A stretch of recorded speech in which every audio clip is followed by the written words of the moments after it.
How's it going, everybody? Welcome back to Alpha Structure Reviews. Today we're looking at another product from Athearn. We're looking at an Athearn Southern Pacific SD45T-2, and as you see, it's 9335 in the speed lettering scheme, and it has economy, which means it has sound, and we're going to go ahead and look at it here today. Here it is, and it's a lovely Athearn. Still, it's classified as ready to roll, but they don't call it that anymore. But it's this lovely Athearn box. I recently picked this up today from my local hobby shop, which is very nice indeed. So inside the box, obviously we have our locomotive, but we also have some information here. So we have our Horizon Hobbies limited warranty information sheet, which is standard in all those. We have our exploded diagram of the SD45T-2 here. So if anything breaks or you need to get a new part, you can go ahead and order it using the numbers and the letters that are indicated of the actual part.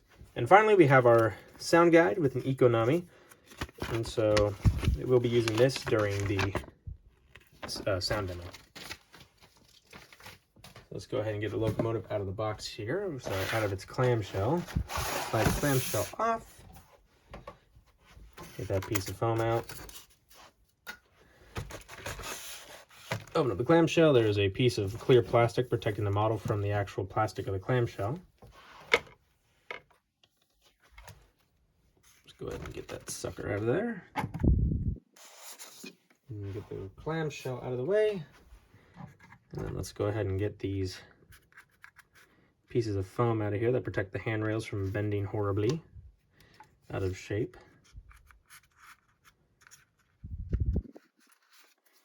Alrighty, now with those out of the way, let's go ahead and get into some history. And now onto some history, which comes from Athearn's PDF of the SD45T-2. The SD45T-2 is a 6-axle locomotive built by EMD in the 1970s.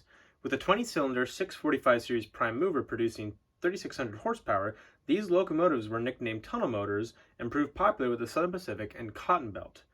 As these units were ran hard in service since their initial debut, many were repainted into SP's then new at the time speed lettering of the 1990s. By this time, the units had lost their SP lighting features in favor of front ditch lights. Other changes included moving the horn to the long hood and modifying the L cab window. Now our locomotive here, SP9335, was built in February of 1974. It was ran on the SP all the way up until the very end, but in the 90s it was repainted into the speed lettering scheme, and it was retired in 2000 and presumably scrapped. Alright, so let's get into some details, starting with the front. Looking at the front of the locomotive, we're going to go ahead and focus on the forehead here of the locomotive. I affectionately call this part the forehead. Starting right at the very top, we have our cab mounted bell right here. We have where this was once where the driver light used to be. These were a staple on SP locomotives all the way up until the 90s when they adopted ditch lights. But anyway, as you can see, they removed it and plated over the area. In between there are our number boards, 9335 on either side of the once driver light area. You can see the 4 different windshields. Now, as you will notice, this one right here is slightly longer than this windshield here. Now, when these locomotives were delivered to the SP, they had a large L-shaped window, so there was no metal plate here in between the windows. It was just one big piece of glass. That was to allow the engineer to have better visibility when driving the locomotive. As you see, we have windshield wipers on all 4 windshields. We have a little door here to access the cab. There is an LG vent right here. As we focus on the nose, you can see where the Mars light used to be. Now, just like the driver light in the 90s, those were removed in favor of the ditch lights because the driver light and also the Mars light were just more maintenance costs that were piling up because of how expensive they were. But anyway, so they were removed and they plated over where the electrics would have gone into the nose of the of the locomotive. Here we have a grab iron as well as a sand filler hatch, and there's one more sand filler hatch right behind here. We have our main headlight, which operates when the locomotive is in motion. You can see the plated over and painted over class lights right here as well as right there. Right below the nose light is our SP logo right here. We have 2 grab irons, you can just see them, one right here as well as one right here. Here is our handrails as well as our ditch lights. Now you will notice that this one looks like it doesn't have a lens on it, but do not worry, it is there. Just the way that the lighting is, it makes it look like there is no lens or piece of glass between the actual LED and the outside world. You can see the walkway light, which is molded into the the noses of casting. We have our anti-climber right here with the white sill stripe. We have our SP plow, which is a very large plow for snow. We have 3 MU cables on either side of the knuckle and our air brake hose, and here is the knuckle. All right, so now let's look at some rear detail. Looking at the rear of the locomotive, you can see our main rear headlight, which operates when the locomotive is reversing. Our plated over and painted over class lights right here, as well as right here. You can see 2 lift rings on the top right here and right here. You can just see it, but there is the top grab iron. So once you climb up these grab irons, you grab onto that one to get onto the top of the locomotive. And speaking of the grab irons, they're right here. Then they go from the top down to the bottom. Right up here is a SAM filler hatch. And as we move down along, you see it says 9335 right here. And we have our handrails again, a coupler cut bar, our 3 MU cables on either side of the knuckle, our air brake hose, and our knuckle coupler right here. All right, so now let's look at some side detail. Looking at the conductor's side of the locomotive first, right at the front here, we can see the steps that lead up to the front forward walkway. A large F to indicate this is the front of the locomotive. I can't see it very well, but it does show on camera, but that says batteries right there to indicate this is the battery box. And we have a few more electrical boxes right here below the numbers right here, which does say 9335. One of the windows decided not to move, but unfortunately the other one did move. You can actually see the handbrake right here as well, and you can see the cables that connect the decoder to the main headlight. If you do not buy an Athearn Genesis unit, you will not have cab details. You have to install it yourself if you really are that big into prototypicality. I'm not even sure if that's a word. We have our truck detail, and you can see the brake pistons right here, as well as the speed indicator right here, the speedometer if you like. There's a jack pad right here. I'm not sure if this is a result of a shell making error, but if anybody knows what that is, please let me know, because I don't think that's supposed to be part of the locomotive. You can see what I believe is a radio box of some kind. I'm not sure. I'm sure the SP aficionados will know what that is, that box right here. You can see the windshield wiper for the rear window of the conductor's side of the locomotive. Moving the locomotive along, you can see the blower that allows air to be sucked in, as well as the iconic of the 90s Southern Pacific speed lettering. We also have our dynamic brake fan right here, and our Nathan P3 horn right here. Here's our large fuel tank, as well as one of the air tank reservoirs. There's another one on the other side, on the engineer's side. As we move along, you can see what gave this locomotive its nickname, the tunnel motor. Essentially, this is an SD45-2, but with the specifications of a tunnel motor. These locomotives, along with the SD40T-2, were designed to work in the long tunnels and snow sheds of the SP and the Rio Grande.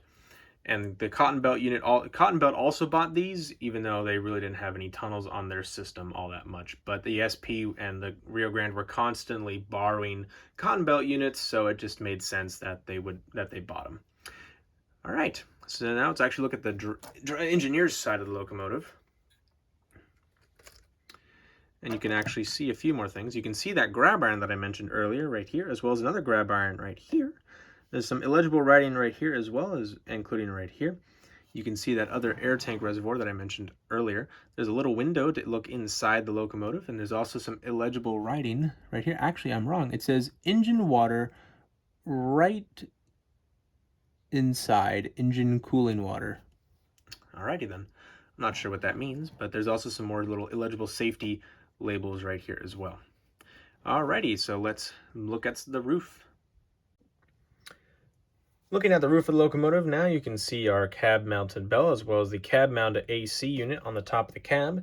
We have some pipes that lead from the back right to this antenna. I believe this is like an electrical cable that leads up to this antenna array, which is put on top of this platform. There's another cable or pipe right here. We have our dustbin collector, as well as a little vent. If we move along here, you can see the exhaust port, as well as the dynamic brake fans right here. And you can see they have fans in them, which is really nice indeed.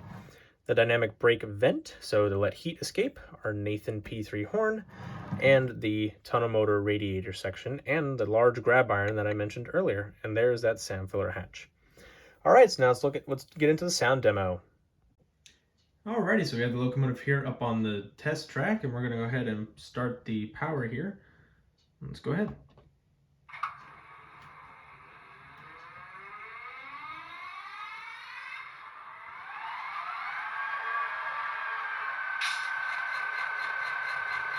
So the engine's a little quiet for my liking. So F0 is the main headlight. You can see it is on there. And F5 turns on the ditch lights. Now, if this locomotive had one of those beacon lights, like on the SD40T-2 I reviewed, or the SD40R that I reviewed, then F6 would program that. But unfortunately, we don't have that. F1 is the bell.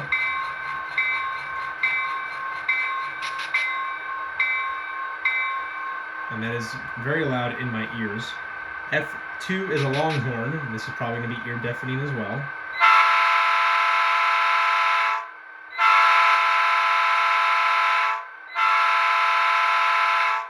Indeed it is. F3 is a short horn. Now, F4 is dynamic brakes or straight to idle. Well, the locomotive is currently idling, and I believe dynamic brakes works when you're running the locomotive, but let's go ahead and try this. Nope. Those are dynamic brakes. So let's go ahead and turn that off. That's a very ominous noise. Now, F7 is a dimmer. Now, on an Athearn Genesis unit, the dimmer would also use cab chatter. Unfortunately, that's not the case. And F8 is a mute. So let's go ahead and throw in the reverse and do a little quick run here.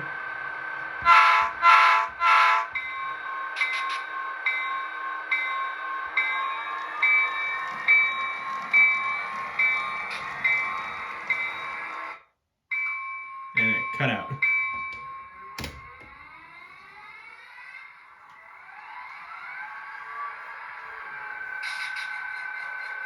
And let's bring her back.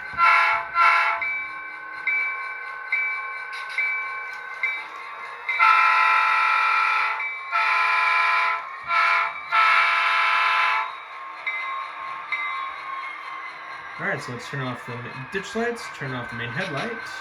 Good go, feels so good. Throw her into brake, and... Alright, now let's get on to my final thoughts. So overall, I think this is a very good looking locomotive. So not only does it look great, but it also sounds great. Now, of course, the horn was very ear deafening, and the engine was rather quiet, but you can always change the sound settings when you're programming the locomotive. I certainly know I will be doing that.